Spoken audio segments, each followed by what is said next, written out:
আপনি একা, নিঃসঙ্গ, নিস্তব্ধ আর অন্ধকারে ঘেরা। এই জায়গাটা আপনার ঘর নয়, অফিস নয়, হাসপাতালও নয়। এটি আপনার কবর। প্রশ্ন হল, কবরের ভিতর কি হয়? এই জীবন শেষে চোখ বন্ধ হলে মৃত্যুর পর কি ঘটে? চলুন জেনে নিই কবরের জীবনের প্রথম মুহূর্ত ও প্রশ্নগুলো।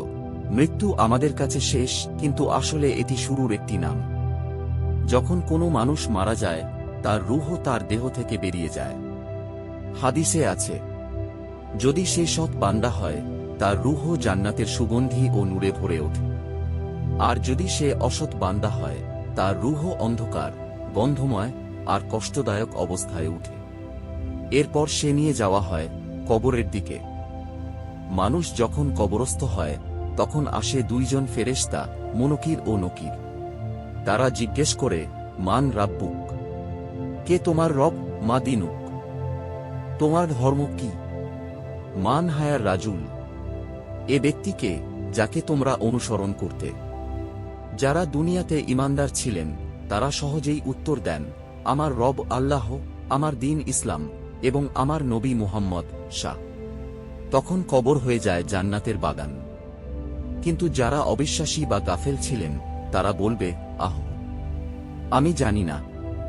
তখন কবর হয়ে যায় জাহান্নামের একটি গর্ত। হাদিসে বলা হয়েছে, কবর হয় জান্নাতের এক বাগান অথবা জাহান্নামের এক গর্ত। যাদের আমল ভালো ছিল, ঈমানদার ছিল, তাদের কবর প্রশস্ত করা হয়, জান্নাতের বাতাস আসে, তারা ঘুমায় এক শান্তির ঘুম। কিন্তু যাদের গাফেলতা, গুনাহ, কুফর ছিল, তাদের কবর চেপে ধরা হয়, এমনকি হাড় গুঁড়িয়ে যায়। কবরের শাস্তি বাস্তব, এটি কোনো গল্প না। প্রশ্ন হল, আমরা কি প্রস্তুত? আমরা বাড়ির জন্য টাকা জমাই, গাড়ির জন্য কিস্তি দিই, কিন্তু যেই ঘরে শত শত বছর থাকতে হবে, সেই কবরের জন্য কি কিছু করছি? নামাজ, যা কবরকে আলোকিত করে।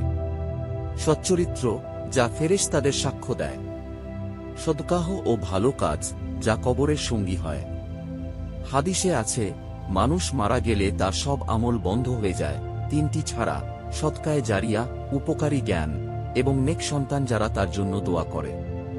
এই দুনিয়া যে কোনো সময় শেষ হয়ে যেতে পারে। প্রস্তুতি এখনই নিতে হবে। আজ আমরা যাদের কবর জিয়ারত করি, একদিন আমরাও থাকব সেই জায়গায়। আসুন কবরের জীবনের কথা মনে রেখে দুনিয়াকে ব্যবহার করি আখিরাতের জন্য। কবর শুধু একটি গর্ত নয়, এটি এক দিকচিহ্ন, একটি নতুন যাত্রার প্রথম ধাপ। হে আল্লাহ, আমাদের কবরকে নূরে ভরে দাও। আমাদেরকে মুনকির প্রশ্নের সঠিক উত্তর দান করো। আমাদের কবরকে জান্নাতের বাগানে পরিণত করো। আমাদের ঈমানকে কবরে ও কিয়ামতে রক্ষা করো। আমিন। ভিডিওটি শেয়ার করুন, যেন আরও একজন মানুষ মৃত্যুর বাস্তবতা বুঝে প্রস্তুতি নিতে পারে।